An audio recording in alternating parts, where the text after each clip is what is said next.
జై శ్రీరామ్. ప్రయాగరాజ్ వెళ్ళాలనే వాళ్ళకి చాలా అనుమానాలు అయితే ఉన్నాయి. నేను 7వ తారీఖున కుంభమేళాకైతే వెళ్ళి రావడం అయితే జరిగింది. నేను మొత్తం సమాచారం రైల్వే స్టేషన్ నుంచి సంగమం ఘాట్ దాకా ఎలా వెళ్ళాలి ఏంటనేది పూర్తి సమాచారం చెప్పే ప్రయత్నం అయితే చేస్తాను. ఆఖరి వరకు స్కిప్ చేయకుండా చూస్తే మీకు చాలా సమాచారం ఉంటుంది. రైల్వే స్టేషన్లో ట్రైన్ దిగిన తర్వాత చాలా పెద్ద సంఖ్యలో అయితే జనం అయితే వస్తారు. ఇది బ్రిడ్జ్ అయితే కూడా అస్సలు కొంచెం కూడా కదలకుండా చాలా నిండిపోయి ఉంటుంది. ఆ టైంలో మాత్రం దయచేసి ఎవరు ఎక్కొద్దు. ఎందుకు అంటే దానివల్ల అవతల దిగినప్పుడు మనకి రూట్ డైవర్ట్ చేసి వేరే చోటుకి నడిపిస్తూ ఉంటారు. కాబట్టి ఒక హాఫ్ అన్ అవర్ అయినా సరే ఇక్కడ ఖాళీ అయ్యేదాకా అయితే కూర్చోండి. ఇదైతే ప్రయాగరాజ్ చౌకీ జంక్షన్. ఇది మన ఆంధ్ర నుంచి వెళ్ళి తెలంగాణ నుంచి వెళ్ళే రైళ్ళన్నీ కూడా ఈ ఏరియాకి వెళ్తాయి. ఇక్కడ బ్యారికేడ్లు ఉన్నాయి కదా, అవతల నుంచి యువతలకు వచ్చేసిన తర్వాత ఈ బ్యారికేడ్లు అవతలకు వెళ్తానికి క్రౌడ్ ఉన్నప్పుడైతే రానివ్వనమాట. క్రౌడ్ లేనప్పుడైతే మనకి ఇక్కడ రానిస్తారు. దానివల్ల ఏంటంటే మనం బస్సు ఎక్కి పాయింట్కి అయితే వెళ్ళడానికి అవకాశం ఉంటుంది. ఇంకో విషయం ఏంటంటే ఈ రైల్వే జంక్షన్లోనే వాష్రూమ్స్ గట్రా ట్రైన్లో వెళ్ళకపోతే కనుక, ఎందుకంటే వాటర్ అయిపోతూ ఉంటుంది దగ్గరికి వచ్చినప్పుడు, ఈ రైల్వే స్టేషన్లోనే కొంచెం కడుపు ఖాళీ చేసుకుని వెళ్ళే బలం అయితే వెళ్ళండి. ఎందుకు అంటే ఇక్కడ కాకుండా మీరు అక్కడికి వెళ్ళిన తర్వాత వెళ్ళాలి అంటే అది చాలా ఇబ్బంది పడతారు. కాబట్టి ఈ రైల్వే స్టేషన్లోనే మనకి కాలకృత్యాలు తీసుకునే కార్యక్రమాలు అయితే చేసుకుని అయితే బయలుదేరండి. ఇక్కడ మనకు ఆటోలు అయితే కనిపిస్తాయి. కనిపించిన తర్వాత మనం వెళ్ళి అడగగానే వీళ్ళు చాలా పెద్ద మొత్తంలో అయితే డబ్బులు అయితే చెప్తూ ఉంటారు. అంత చెప్పినా కూడా సంగమం ఘాట్ దగ్గరికి అంటారు కానీ అక్కడ దాకా తీసుకెళ్తారంటే అదేమీ లేదు. జస్ట్ ఒక 300 మీటర్స్ నడిచి వచ్చామనుకోండి, ఈ రకంగా మనకు కొంచెం దూరంలో బస్సులు కనిపిస్తున్నాయి కదా, అక్కడి నుంచి లేప్రాసి చౌరస్తా కాడికి అయితే బస్సులు అయితే ఉంటాయి. 20 రూపాయలు అయితే తీసుకుంటారు బస్సుల వాళ్ళు. అయితే సంగమం ఘాట్ అన్న సరిపోతుంది, ఎందుకంటే సంగమం ఘాట్ దాకా వెళ్దాం మేము అక్కడ దాకా వదులుతామంటారు. ఇక్కడ నుంచి 5 కిలోమీటర్లు అయితే మనం ప్రయాణం చేయవలసి ఉంటుంది. ఇక్కడైతే వెహికల్ మన వాళ్ళు చాలామంది వెహికల్ వేసుకుని వెళ్దాం అనుకుంటున్నారు. కానీ అటువంటి వాళ్ళకి ఎక్కడికక్కడ పోలీసులు అయితే వెహికల్ ఆఫ్ చేసి అటుపోని ఇటుపోని అంటున్నారు. మనమైతే ఇక్కడ బస్సు అయితే వచ్చింది. ఆ పాయింట్లో అయితే చాలా క్రౌడీగా ఉందని చెప్పని కొంచెం ముందుగా అయితే వచ్చి మేము బస్సు అయితే ఎక్కేసాం. ఇక్కడ బస్సు ఎక్కి మనం కొంచెం సీట్లో కూర్చోవడం అనేది ఉత్తమం, ఎందుకంటే కొంచెం క్రౌడ్ ఎక్కువ అయితే మనకి కొంచెం ఇబ్బంది ఉంటుంది. ఈ ఎలక్ట్రికల్ ఆటోలు ఇవన్నీ ఉంటాయి, వాళ్ళైతే నోటుకు వచ్చిన మాట అయితే చెప్తూ ఉంటారు మన బట్టి. ఇప్పుడు ఆ లేప్రాసి అనే సిగ్నల్ కాడికి అయితే వెళ్ళదు, ఎదరైతే బస్సు అయితే ఆపేశారు. మనం ఒక 3.5 కిలోమీటర్ అయితే బస్సులు అయితే వచ్చాము. ఇక్కడ నుంచి నడుచుకుని మళ్ళీ ఒక 1 కిలోమీటర్లు వస్తే ఇక్కడ లేప్రాసి సర్కిల్ దగ్గరికి అయితే వచ్చాము. ఇక్కడ నేషనల్ ఫ్లాగ్ ఎగురుతుంది చూసారా. ఇక్కడ మనకి బోర్డు మీద అయితే సంగం ఘాట్ 3 కిలోమీటర్ అని చెప్పి మనకు కనిపిస్తుంది. అది చూడగానే మనం అయితే చాలా హ్యాపీగా ఫీల్ అవుతాము. కానీ 3 కిలోమీటర్స్ అయితే కాదు, మొత్తం మనకి ఇక్కడ నుంచి అంటే ఈ సిగ్నల్ ఉంది కదా, ఇక్కడ వరకు కూడా బస్సు వస్తుంది. కానీ ఏమవుతుందంటే అక్కడ కొంచెం ట్రాఫిక్ అవడం వల్ల ఎక్కడికెక్కడ ఎక్కడ ఎలాగ ఆపుతారనేది తెలియదు. సో ఇప్పుడైతే మనం ఆ సిగ్నల్ కాడ నుంచి అయితే మనం బయలుదేరాం. ఇప్పుడు మనమైతే యమునా నది బ్రిడ్జి మీద అయితే ఉన్నాం. ఇది ఒక మోస్ట్ విజిటింగ్ పాయింట్లో ఒకటని చెప్పుకోవచ్చు. ఇక్కడ మనకి కింద ఈ టెంట్ సిటీలు ఇవన్నీ కనిపిస్తూ ఉంటాయి. వాటి దగ్గరికి వెళ్ళాలంటే ఏ పాయింట్ నుంచి ఎక్కడికి వస్తాం అనేది చాలా కన్ఫ్యూజ్గా ఉంటుంది. కాలినడకన అంతలా తిరగాలి అంటే మనకి చాలా ఇబ్బంది అయితే ఉంటుంది. ఇక్కడ లేప్రసీ సిగ్నల్ కాడ నుంచి మన నది అవతలకి వెళ్తాకి 3 కిలోమీటర్లు అయితే పడుతుంది. ఈ 3 కిలోమీటర్లు మనం నడుచుకుని వెళ్ళాలి. ర్యాపిడో బైక్లు అయితే ఉంటాయి. నేను ముందర చెప్పాను కదా మీకు, రైల్వే స్టేషన్ దగ్గర బైక్స్ ఉంటాయి అంటే వాళ్ళు సంగమం దగ్గరికి అంటారు, కానీ ఆ లేప్రసీ అక్కడ వరకు మ్యాక్సిమం తీసుకొచ్చి వదిలేస్తారు. ఇక్కడ నుంచి ముందుకు వెళ్ళాలండి, ఇక్కడ నుంచి వెళ్ళమని చెప్తారు. మనకు తెలియక అడుగు 100, 200, 300 ఇచ్చి ఎక్కేస్తాం. సో ఈ బ్రిడ్జ్ మీదకి వచ్చిన తర్వాత ఈ బ్రిడ్జ్ మీద నడుచుకుంటూ వెళ్ళొచ్చు. బైకులు కూడా తిరుగుతూ ఉంటాయి, వాళ్ళు కూడా అంతే. ఈ యువతల నుంచి తీసుకొచ్చి ఆ బ్రిడ్జ్ అవతల వదిలేస్తారు తప్పితే కానీ పూర్తిగా సంగమం దగ్గరికి అయితే తీసుకెళ్ళరు. ఇప్పుడు ఈ బ్రిడ్జ్ మీద మనం నడుచుకుంటూ వెళ్తున్నప్పుడు మంచి ఆహ్లాదంగా అయితే ఉంటుంది, ఎందుకంటే మనం అప్పుడే అక్కడి నుంచి వస్తూ ఉంటాం కాబట్టి కొంచెం ఉత్సాహంగా ఉంటాం కనుక మంచి ఉత్సాహంగా చూస్తూ అయితే వెళ్ళొచ్చు. ఈ లొకేషన్ అంతా బాగుంటుంది. మనకి కింద కనిపించేదంతా కూడా యమునా నది. వీళ్ళంతా కూడా కింద బోటింగ్ వెళ్ళేవాళ్ళు. అక్కడ బోటింగ్ అందరూ వెళ్ళారని చెప్పారు. మనం వెళ్ళే ప్రయత్నం అయితే ఇక్కడ మనం చేయాలి అంటే అది సెపరేట్ పాయింట్కి వెళ్ళాలి. ఇక్కడ ఎక్కడికక్కడైతే మనకి రూట్లు అయితే బంద్ చేస్తున్నారు. సో నేను ఇప్పుడైతే నది అవతల నుంచి యువతలకు వచ్చాము. ఆ ముందర నది దాటిన వెంటనే మనకి ఒక రైట్కి వెళ్ళడానికి ఒక రోడ్డు అయితే ఉంటుంది, స్టెప్స్ అన్నీ ఉన్నాయి. ఆ స్టెప్స్ అయితే కావాలని క్లోజ్ అయితే చేశారు. సరే పని కొంచెం ముందుకు వచ్చిన తర్వాత మనకి రైట్ ఉంది, అక్కడ నుంచి మనం వెళ్ళిపోవచ్చు కదంటే అది కూడా క్లోజ్ చేశారు. ముందుకు వెళ్ళి తిరిగిరండి అని ఈ రకంగా అయితే మనకి తిప్పుతూ ఉంటారు. మనం ఆ ముందుకు వెళ్ళి అలా తిరుగుతూ వస్తూ ఉంటే మనం మామూలుగా 5 కిలోమీటర్లు నడాల్సింది కాస్త 10 కిలోమీటర్లు అయితే నడిపిస్తున్నారు వీళ్ళు.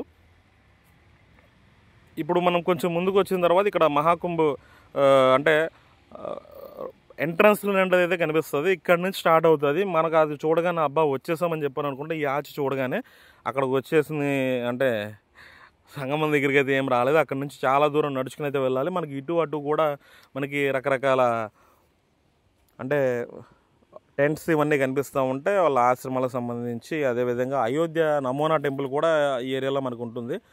తర్వాత ఇంకో విషయం గుర్తుపెట్టుకోవాల్సిన విషయం ఏంటంటే, ఈ రోడ్లో మనం వెళ్తున్నప్పుడు మనకి వాటర్ తీసుకువెళ్ళడానికి డబ్బాలు ఇవన్నీ కనిపిస్తాయి. డబ్బాలన్నీ కూడా కొబ్బరికాయలు, డబ్బాలు, పువ్వులు ఇవన్నీ కనిపిస్తూ ఉంటాయి. ఇవి ఆవేశపడి అయితే తీసుకోవద్దు. కారణం ఏంటంటే, మనం ఇక్కడి నుంచి ఇంకొక 5 కిలోమీటర్లు నడాలి. 5 కిలోమీటర్లు అంటే వాళ్ళు 5 కిలోమీటర్లు కాస్త 8 కిలోమీటర్లు, 10 కిలోమీటర్లు నడిపిస్తారు. లెఫ్ట్కి వెళ్ళండి, రైట్కి వెళ్ళండి అని చెప్పని. కాబట్టి మీరు ఆవేశపడి లగేజ్ని అయితే పెంచుకోవద్దు. వెళ్ళేటప్పుడు మాత్రం లగేజ్ కూడా పెద్ద మొత్తంలో అయితే ఏం తీసుకోవద్దు. ఇక్కడ మనం ఒక చోటకు వచ్చాము. ఇక్కడికి వస్తే డైరెక్ట్గా వెళ్ళిపోవచ్చు. వీళ్ళు ఏం చేస్తున్నారంటే, అప్పుడు బ్యారికేడ్లు పెట్టేసి మనకి ఎదురుగుండా ఒక చెట్ల కనిపిస్తుంది కదా, అటు వెళ్తే సంగమం ఘాట్ దగ్గరికి వెళ్ళొచ్చు. కానీ బ్యారికేడ్లు పెట్టేసి లెఫ్ట్కి వెళ్ళండి, లెఫ్ట్కి వెళ్ళండి, లెఫ్ట్కి వెళ్ళండి అంటున్నారు. అంతా కూడా ఇక్కడికి వచ్చేస్తున్నారు.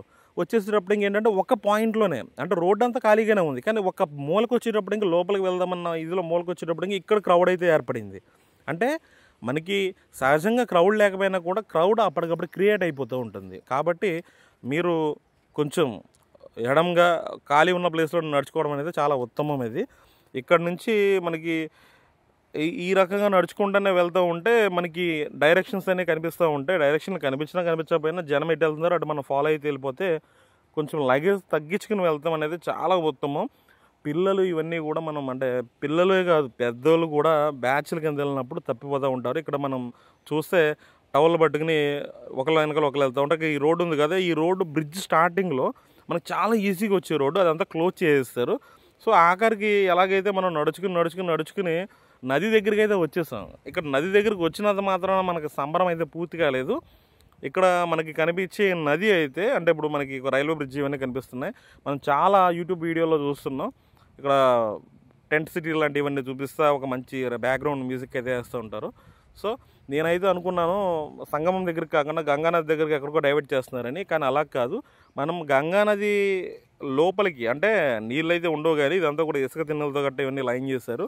సో ఇక్కడికి కింద నడుచుకుని వెళ్తే, ఇక్కడ నుంచి నడుచుకుంటా మనం సంగమం వైపు అయితే వెళ్తాము. ఇది ఒక నది అంతర్భాగం, ఇది ఈ బ్రిడ్జ్ ఇవన్నీ కూడా. అంటే గంగానదికి ఎక్కువ ఫ్లోటింగ్ వచ్చిందంటే ఇదంతా కూడా మన ఈ నడిచే ప్రాంతం అంతా కూడా మునకైతే ఉంటుంది. సో ఇప్పుడైతే ఇదంతా టెంట్ సిటీ ఇవన్నీ కూడా ఆ రకంగా ఉన్నది. ఇప్పుడు ఇందులో మనం నడుచుకుని వెళ్తూ ఉంటే మనకి ముందుకెళ్ళిన తర్వాత అసలు విషయం అనేది కూడా తెలుస్తూ ఉంటుంది. అంటే ద్వారాలు ఇవన్నీ ఉంటాయి. ఇప్పుడు ఇవంతా కూడా ఈ ప్రాంతంలో ప్రతి చోట కూడా మనకు ముందుకు వెళ్తే అన్ని చోట్ల కూడా ఘాట్లు అయితే ఏర్పాటు చేశారు.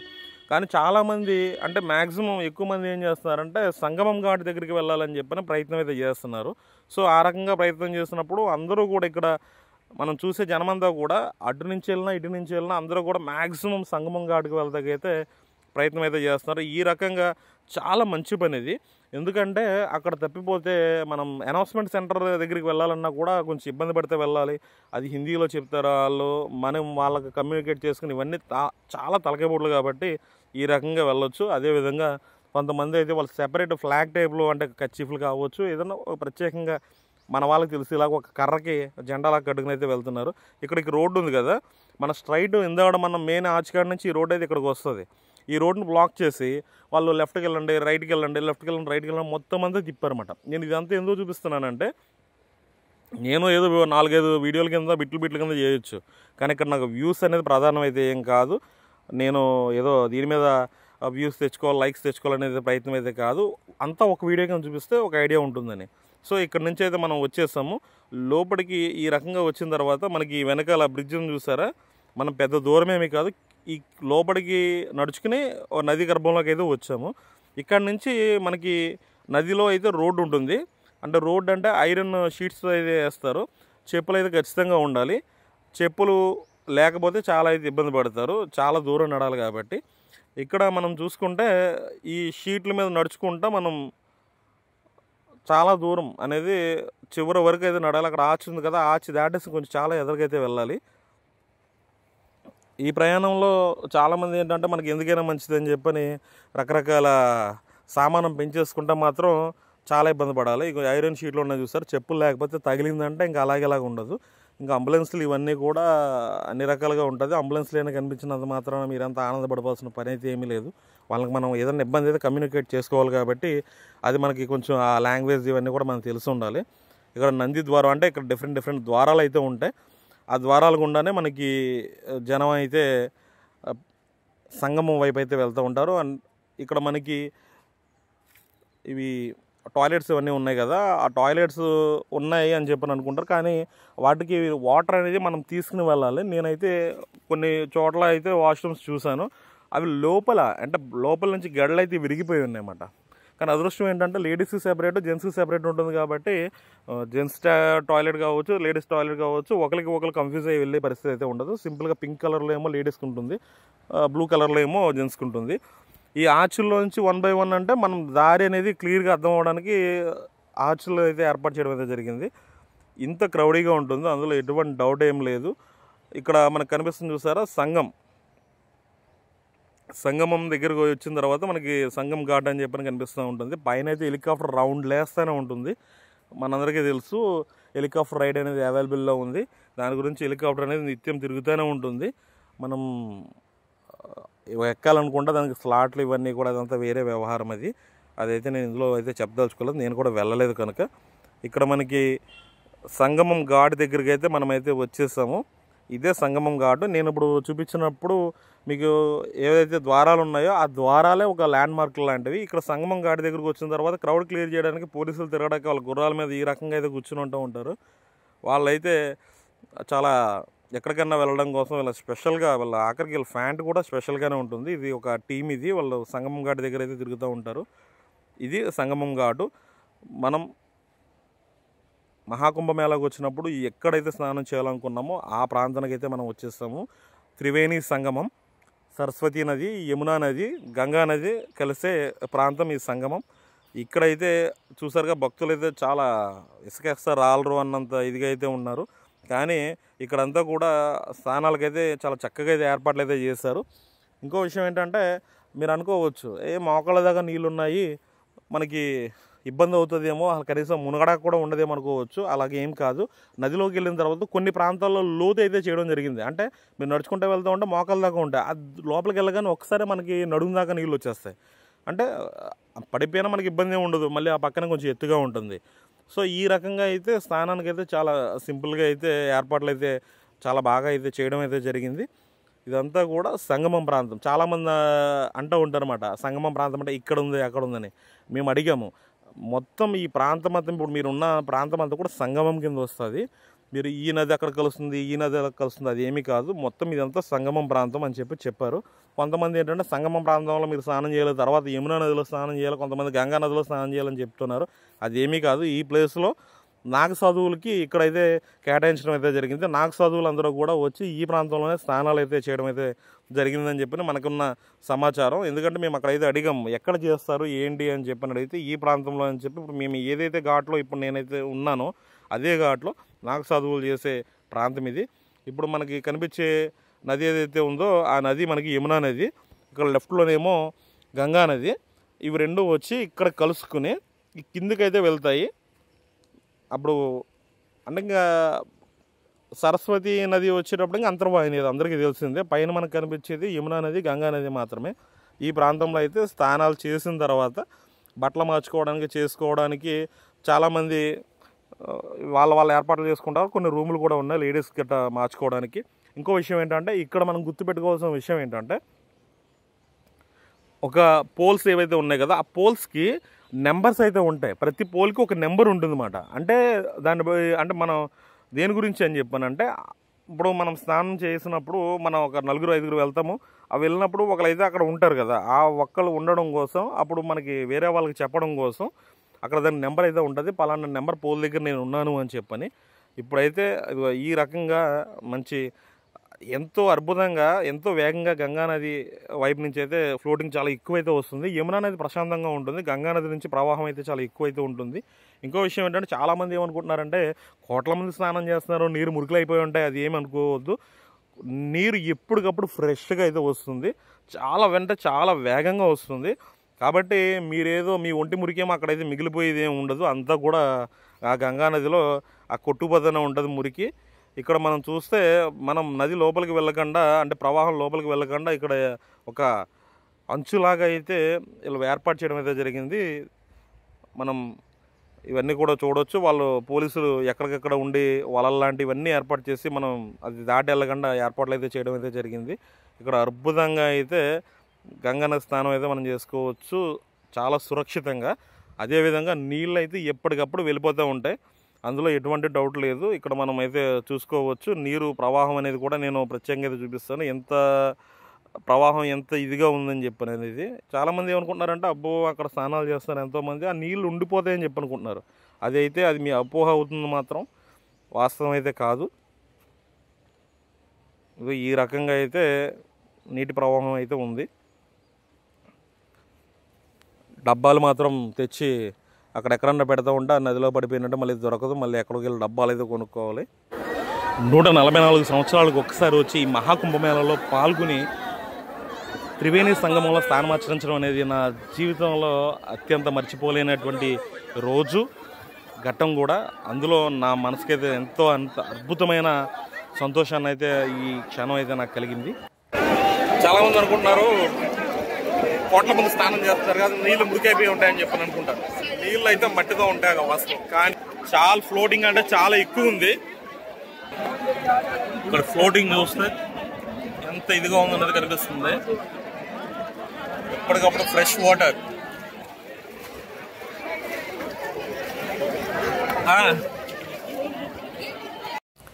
మహాకుంభమేళలో స్నానం చేసిన తర్వాత చాలామంది నీళ్ళు అయితే తీసుకెళ్తారు. ఆ నీళ్ళు తీసుకెళ్ళే డబ్బాలు ఇవన్నీ కూడా మనకి దగ్గర ప్రాంతంలో కూడా దొరుకుతాయి. దూరం ఫస్ట్ ఎక్కడి నుంచో మోసుకు తెచ్చుకోవాల్సిన అవసరం అయితే ఏమీ లేదు. ఈ రకంగా స్నానం అయిపోయిన తర్వాత నీళ్ళు తీసుకునే వాళ్ళకి ఇంకోటి ఏంటంటే, కొంతమంది అక్కడ 50 రూపాయలు 100 రూపాయలు కూడా తీసుకుని కొంచెం ముందుకెళ్ళి అక్కడ లోకల్ వాళ్ళు కొంతమంది ఉంటారు, వాళ్ళ మధ్య నుంచి తీసుకొస్తాం నీళ్ళు, మీకు బాగుండే నీళ్ళు అని చెప్పని కూడా తీసుకొస్తూ ఉంటారు. అదొక బిజినెస్ అనుకోండి. ఈ రకంగా అయితే ఇక్కడ ఏర్పాట్లు అయితే ఉన్నాయి. ప్రతి ఒక స్తంభానికి మనకి ఇక్కడ ఒక నెంబర్ ఉంటుంది. ఆ నెంబర్ దగ్గర మనం ఒక ల్యాండ్ మార్క్ కింద పెట్టుకుని స్థానాలకు వెళ్ళే వాళ్ళు వెళ్తే ఇబ్బంది లేకుండా అయితే ఉంటారు. చిన్నపిల్లలు, వృద్ధులు ఎవరైతే ఉంటారో ఆ చదువురాని వాళ్ళు ఎవరన్నా కూడా చాలా అంటే చాలా జాగ్రత్తగా ఉండాలి. ఇక్కడ మనం తప్పిపోయాము అని చెప్పంటే మనం పరిస్థితి ఏంటి అనేది కూడా మనం ఒక మాటలో చెప్పలేము. ఎందుకంటే కమ్యూనికేషన్ చేసుకోవడానికి లాంగ్వేజ్ చాలా ప్రధానం, అది అందరికీ తెలియదు. నేనైతే ఒక్కడనే వెళ్ళాను. నాకు ప్రయాణంలో నవీన్ అనే కుర్రాడు, ఖమ్మం కుర్రాడు పరిచయం అయ్యాడు. ఇద్దరం కలిసి మేము శుభ్రంగా ఇవన్నీ కూడా చాలా చక్కగా చూసుకుంటా, ఇద్దరం తప్పిపోకుండా ఒకరికొకరు కమ్యూనికేట్ చేసుకుంటా ఇబ్బంది లేకుండా అయితే మా ప్రయాణం అయితే సాగిపోయింది. ఈ ప్రయాణంలో అయితే నాకు చాలా హెల్ప్ఫుల్గా, అంటే ఒకరికి ఒకరమాట. ఇప్పుడు మనం సంగమం నుంచి ఇది వచ్చాము, ఇక్కడ గంగా నది ప్రవాహం. ఎందుకంటే చాలామంది ఏంటంటే అయ్యి బాబాయ్ మురికి నీళ్ళు ఉంటాయా అది ఇది అని చెప్పి చాలా ఆలోచనలు అయితే ఉన్నాయి. ఇక్కడ ప్రవాహం చూడండి ఎంత స్పీడ్గా వస్తుందంటే ఒక మాటలో అయితే చెప్పలేము. అక్కడ ఒకటి పడ్డాడంటే శుభ్రంగా కిలోమీటర్ల దూరం కొట్టిపోయే అంత ప్రవాహం అయితే వస్తుంది.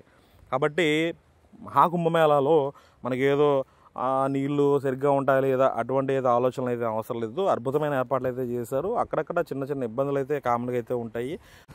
మనం టీవీలో వీడియోలో ప్రయాగరాజ్ కుంభమేళా అని చెప్పని అనగానే మనకి వంతెనలు అయితే మనం కామన్గా చూస్తూ ఉంటాం వీడియోలోని. అవతలికి వెళ్తే ఎలా ఉంటుంది అనే ఒక ఆలోచన, వెళ్ళాలి అని చెప్పని కుతూహలం ఉండొచ్చు. కానీ ఇప్పటికే మనం లెక్కకు మించి నడుచు ఉంటాం. ఎందుకంటే మనకి మహా అయితే 14 కిలోమీటర్లు నడాల్సింది కాస్త ఒక 20 కిలోమీటర్లు నడిచినట్టు నడుస్తాము. కాబట్టి చాలా అంటే స్ట్రెయిన్ అయిపోయి ఉంటాము. ఏదో సరదాగా ఏదో వీడియోలు తీసుకుంటే ఇక్కడ వరకు ఓకే. ఆ నది అవతలికి వెళ్తే చాలామంది ఏమనుకుంటారంటే ఇది గంగా నది దాటి అవతలికి వెళ్తే మనం అటునుంచి అని వెళ్ళొచ్చానో, ఇటువంటి రకరకాల ఆలోచనలు వస్తూ ఉంటాయి. అటునుంచి వెళ్ళొచ్చు, కానీ ఈ సందర్భంలో అయితే మనకి దాటి అవతలికి వెళ్తే మనం ప్రయాణ భారాన్ని కొంచెం పెంచుకున్నట్టు అవుతుంది. మేము అలాగే అవతలికి వెళ్ళి అక్కడ సాధువులు గట్ట వీళ్ళంతా ఉంటారు కదా, వాళ్ళ దగ్గరికి వెళ్ళొద్దాము అన్న ఆలోచనలు అయితే మేము, నాకు చదువులు ఏదో ఉంటారని చెప్పని గతంలో వీడియోలు ఇవన్నీ చెప్పినవన్నీ చూసి అయితే మేము యువతలకైతే వచ్చాము. యువతలకు వచ్చిన తర్వాత మాకు అర్థమైంది ఏంటంటే అప్పటికే వాళ్ళందరూ కూడా ఖాళీ చేసి అయితే వెళ్ళిపోయారు. ఇక్కడ చూడదగ్గ విషయం ఏంటంటే పైన పోర్ట్ ఒకటి ఉంటుంది, అక్బర్ పోర్ట్ అని చెప్పని. అది ఇండియన్ ఆర్మీ ఆధీనంలో అయితే ఉంటుంది. అవన్నీ అక్కడ మన ఆయుధాలకు సంబంధించిన ఇవన్నీ కూడా ఉంటాయి. దానికి ఆనుకునే బడే హనుమాన్ ఆలయం అయితే ఉంటుంది. ఆ ఆలయాన్ని అయితే మనం చూడవచ్చు. కాకపోతే కొన్ని సందర్భాల్లో క్రౌడ్ అయితే ఎక్కువ ఉంటుంది. మీరు ఆల్రెడీ స్టేన్ అయిపోయి ఉంటారు. నార్మల్గా ప్రయాగరాజ్ వెళ్ళినప్పుడు చూస్తే చాలా సంతోషం. అవన్నీ కూడా వాళ్ళ దగ్గర తీసుకెళ్ళి చాలా స్పీడ్గా అవుతాయి. ఈ టైంలో చూడాలంటే కొంచెం ఇబ్బంది అయితే పడాలి. అలాగే ఇబ్బంది పడకుండా ప్రభుత్వం ఏం చేసిందంటే ఈ ప్రాంతంలోనే పెద్ద పెద్ద స్క్రీన్లు అయితే ఏర్పాటు చేసింది. ఇదంతా స్క్రీన్ ఉంది కదా, ఈ స్క్రీన్లు అలాంటి ఒక 4-5 ప్లేసులు అయితే ఏర్పాటు చేయడం జరిగింది. స్వామివారు డైరెక్ట్గా లైవ్ ఆ లోపల ఎలా ఉంటారు ఏంటి అనేది అంతా కూడా లోపలికి వెళ్ళి చూడలేని వాళ్ళందరి కోసం ఇక్కడ స్క్రీన్లు అయితే ఏర్పాటు చేయడం అయితే జరిగింది. అదైతే చాలా అంటే చాలా చక్కగా అద్భుతంగా అయితే స్వామివారి దర్శనం అయితే మనకి స్క్రీన్లో అయితే కనిపిస్తుంది. ఇక్కడైతే మనకి అంత ఇదైతే ఏమీ అంటే కొంచెం క్లారిటీ అనేది ఉండదు, హెచ్డి టీవీ రికార్డ్ చేస్తున్నాం కాబట్టి. స్వామివారు అయితే ఇలా ఉంటారు. లోపలికి వెళ్ళాలి అంటే కొంచెం ఆల్రెడీ నడిచి చాలా స్ట్రెయిన్ అయిపోయి ఉంటారు కాబట్టి ఇది కొంచెం ఇబ్బంది కాబట్టి లోపలికి వెళ్తాకైతే కొంచెం వెళ్ళకుండా బయట నుంచి అయితే చూడవచ్చు. ఇక్కడ ఒక మఠాలు లాంటివన్నీ కూడా సాధువులు ఉండే ప్రాంతం ఇవన్నీ కూడా. ఈ ప్రాంతాల్లో వాళ్ళు వచ్చి వెళ్ళిపోయారు, ఎందుకంటే 45 డేస్ అయితే వాళ్ళు ఏముంటారు, వాళ్ళు వచ్చి కొన్ని ప్రత్యేక పర్వదినాల్లో వచ్చి వాళ్ళు ఖాళీ చేసి వెళ్ళిపోయారు.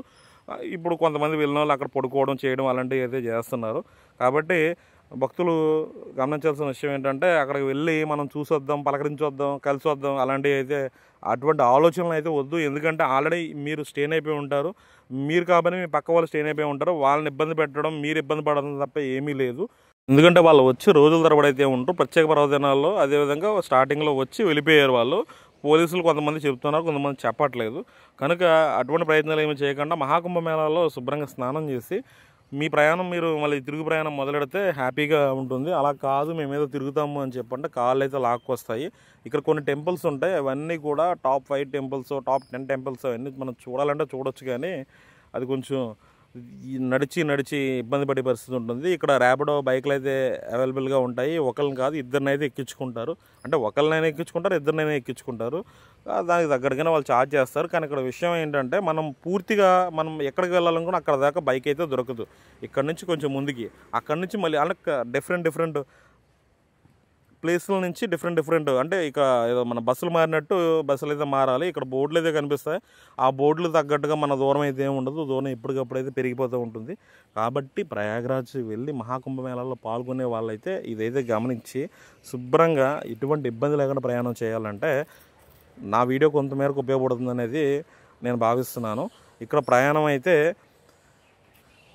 మనకి బస్సు ప్రయాణం చాలా ఇబ్బందిగా అయితే ఉంటుంది. కారణం ఏంటంటే టాయిలెట్స్ ఇవన్నీ కూడా ఈ నార్త్ సైడ్ అంత ఇదిగా ఏమీ లేవు. మనకి ఎక్కడన్నా బస్సు ఆగినా కూడా చాలా అంటే చాలా ఇబ్బంది పడుతున్నాం. రైలు ప్రయాణం అయితే మనం పక్కా రిజర్వేషన్లు ఇవన్నీ కూడా థర్డ్ ఏసీ ఇలాంటివి అయితే ఓకే. అలా కాకుండా రిజర్వేషన్లు అయితే చాలా ఘోరంగా అయితే ఉన్నాయి. ఇక్కడ మనం చెప్పాను కదా, మన ఇండియన్ ఆర్మీకి సంబంధించిన మనకి ఆయుధాలు నిల్వ చేసే ప్లేస్ ఉందని, అదే ఇది. నేను వెళ్ళినప్పుడు ట్రైన్కి వెళ్ళాను, వచ్చినప్పుడు నేను బస్కి అయితే వచ్చాను. ఈ బస్ పికప్ పాయింట్కి చేరుకోవడానికి మనకి 14 కిలోమీటర్లు. 14 కిలోమీటర్లు చేరుకోవడానికి నాకు మనిషికి వచ్చేటప్పటికి 200 రూపాయలు ఖర్చు అయింది. ఇంచుమించుగా రైల్వే స్టేషన్కి వెళ్తాకి వేరే వాళ్ళకి మనిషికి వచ్చి 700 రూపాయలు ఖర్చు అయింది ర్యాపిడోకి. ఇక్కడైతే మనకి ఫుడ్ ఇవన్నీ కూడా ఈ పక్కన ఉంటాయి, కానీ వాళ్ళు ఎంత ఇదిగా చెప్తున్నారంటే ఇష్టం ఉంటే దీనికి కష్టమైతే అవతల పోవని చెప్పంటున్నారు. మనకు కావాల్సింది కూడా సరిగ్గా అయితే వచ్చే పరిస్థితి లేదు. కారణం ఏంటంటే ఈ క్రౌడ్ ఎక్కువ ఉండటం వల్ల వాళ్ళకి ఏదైనా రెండోసారి అడుగుతుంటే చికాకు పడే పరిస్థితి ఉంటుంది. ఇక్కడ కూడా ఒక బస్సు పికప్ పాయింట్ దగ్గర ఇదైతే హోటల్ అయితే ఉంది. ఇక్కడ అదే అనుభవం మేము ఎదుర్కొని మళ్ళీ వేరే చోటకి వెళ్ళి అయితే తిన్నాము. సో ఇది పరిస్థితి. నేనైతే వచ్చినప్పుడు బస్కి అయితే వచ్చాను మహాకుంభమేళా నుంచి. మహాకుంభమేళా అనేది మన జీవితంలో ఒక అద్భుతమైన ఘట్టంగా చెప్పుకోవచ్చు. కానీ అక్కడికి వెళ్ళినప్పుడు మనం పక్కగా ప్లాన్ చేసుకోకపోతే ఎవరో ఏదో చెప్పారు అని చెప్పని మనం వీడియోలు ఏదో కొన్ని వీడియోల్లోని అది తిరిగేయండి ఇది తిరిగేయండి అంటే కనుక మీరు ఇబ్బందులు పడతారు. కాబట్టి పక్కగా ప్లాన్ చేసుకుని రండి. వెళ్ళేటప్పుడు జాగ్రత్తగా వెళ్ళండి, తక్కువ లగేజ్ తీసుకెళ్ళండి. చలి ఉంటుంది కాబట్టి కొంతవరకు తీసుకెళ్ళండి. బ్లాంకెట్లు ఇవన్నీ మోసుకుని చేసుకుని ఏదో చేసేదేయాలంటే అది చాలా ఇబ్బంది పడతారు. కాబట్టి కొంతవరకు మాత్రమే లగేజ్ని ఎంతవరకు వీలైతే అంతవరకు రిడ్యూస్ చేసుకోండి. మనీ కావచ్చు, ఏటీఎంలు ఇవన్నీ ఎదుర్కోవాలంటే కష్టం. కాబట్టి మనీ కొంతవరకు క్యారీ అయితే చేసుకోండి. రిజర్వేషన్లు ఇవన్నీ కూడా ముందు చేసుకోవడం చాలా ఉత్తమం. బస్సులు వచ్చే వాళ్ళకి ట్రాఫిక్ జామ్ అనేది ఎక్కువ అవుతుంది. అదేవిధంగా ఎక్కడన్నా ఆపినా కూడా టాయిలెట్స్ కట్ట ఇవన్నీ సరిగ్గా లేవు. కారులో వెళ్ళే వాళ్ళకు కూడా అదే పరిస్థితి, కారులో వెళ్ళినా కూడా ఇబ్బంది పడతారు. ఎందుకంటే ఫ్యామిలీతో గట్ట వెళ్ళినప్పుడు వాష్రూమ్స్ ఇవి లేకపోయినా, అదేవిధంగా ట్రాఫిక్ కొన్ని 100 కిలోమీటర్ల పాటు ట్రాఫిక్ జామ్ అవుతుంది. కాబట్టి ఇవన్నీ చూసుకుని అయితే మనం ప్లాన్ అయితే చేసుకోవాలి. అంతేకాకుండా మనం ఏదో చేసేద్దాం వీరులు సూర్యులు అనుకుంటే చాలా ఇబ్బంది అయితే పడాలి. ఇక్కడ మనకి మామూలుగానే ఫుడ్ మన ఏరియా ఫుడ్ లాగా ఉండదు కాబట్టి ఇబ్బంది పడుతూ ఉంటాం. అది ఇంకా ట్రాఫిక్ అనేది కూడా చాలా ఎక్కువ ఉంటుంది. ప్రైవేట్ ట్రావెల్ బస్సులు పికప్ పాయింట్ ఒకటి ఇస్తాయి, కానీ వాళ్ళకి ట్రాఫిక్ దొరక్క వేరే ప్లేస్లో ఉంటుంది. అక్కడ నుంచి చిన్న ప్లేస్లకు కూడా వెళ్ళడానికి ఇబ్బంది పడుతూ ఉంటాము. అక్కడ మనకి వాళ్ళని లొకేషన్ పెట్టమని చెప్పని మీరు వెళ్ళే ప్రయత్నం అయితే చేయండి. అలా కాకుండా అడిగి వెళ్ళాలంటే అందరూ మనకు కరెక్ట్ సమాచారం ఇవ్వరు. ఈ ఆటో వాళ్ళు వీళ్ళంతా కూడా వాళ్ళ కిరాయి గురించి సరిగ్గా మనకు సమాచారం అయితే చెప్పట్లేదు. మేము తీసుకెళ్తాం రండి అని చెప్పని అడుగుతున్నారు. కాబట్టి ఆ ప్రైవేట్ వెహికల్స్ అంటే ట్రావెల్స్ అటువంటివి కావచ్చు, లేదంటే మీరు వెహికల్స్ పెట్టుకున్నా కూడా ఖచ్చితంగా దాని లొకేషన్ ఇవన్నీ కూడా మీరు ముందే దేంట్లో షేర్ చేసుకుని ఆ రకంగా ఏర్పాట్లు ఏదో ఒకటి చేసుకుంటే చాలా అంటే చాలా ఉత్తమం. అలా కాకుండా అయితే చాలా ఇబ్బంది పడుతూ ఉంటారు. ఫుడ్ వచ్చేటప్పటికి మన ఇంటి దగ్గర నుంచి ప్రయాణంలో ఫుడ్ అయితే కొంచెం నిల్వ ఉండే ఫుడ్ చేసుకుని తీసుకెళ్ళడం అనేది చాలా ఉత్తమం. అది నిల్వ ఉండేది మీ ఇంట్లో ఏ తయారు చేస్తారో అటువంటివన్నీ కూడా తీసుకెళ్తే చాలా బాగుంటుంది. ఇంకా చిన్న చిన్న షార్ట్ వీడియోలు లాంటివి కూడా సమాచారం తెలియజేయాలన్న ఉద్దేశంలో అయితే నేను చేస్తాను. ఛానల్ ఫాలో అవ్వండి. ప్రయాణాన్ని ఎటువంటి ఇబ్బంది లేకుండా ప్రయాణం చేసేలాగైతే ప్లాన్ చేసుకోవాలని చెప్పి మరొకసారి నేను చెప్తున్నాను. ఆ పరమశివుడి ఆశీస్సులు మీ అందరికీ ఉండాలని మనస్ఫూర్తిగా కోరుకున్నాను. జై శ్రీరామ్. ఈ మహాకుంభమేళా యాత్రలో అనుకోకుండా ట్రైన్లో కలిశారు నవీన్ని. దీంతోనే యాత్ర అయితే మొత్తం పూర్తి చేసి అయితే రావడం జరిగింది. రోడ్డు భద్రత పాటిద్దాం, ఆనందంగా జీవిద్దాం.